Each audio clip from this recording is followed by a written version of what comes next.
F'inqas minn 15 jiġifieri bejn 22 ta' Diċembru u l-4 ta' Jannar, l-4 vapuri tal-Gozo Channel u dak tal-Fast Ferry ġarraw aktar minn 300,000 passiġġier bejn il-Port tal-Imġar u ċ-Ċirkewwa u l-Port il-Kbir. Dan ifisser żieda ta' 9.3% fuq l-istess perjodu is-sena li għaddiet. Matul l-istess perjodu l-kumpanija Gozo High Speed li tħaddem is-servizz tal-Fast Ferry bejn il-Port il-Kbir u dak tal-Imġar ġarret 42,331 passiġġier, żieda ta' aktar minn 9,500 passiġġier jew 29% fuq l-istess perjodu tas-sena 2024-2025.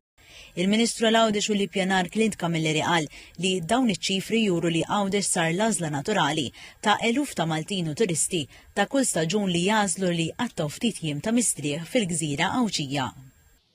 Meta nedejna l-istrateġija Għawdex Gżira tal-Villaġġi, target importanti li kien parti minn din l-istrateġija hija li nsaħħu turizmu però nsaħħuh b'mod sostanzjali fejn jitlu shoulder months. Nafu li Għawdex huwa popolari fis-sajf għal daqstant ridna aktar numri però ridna n-numri fejn kien hemm in-nuqqas.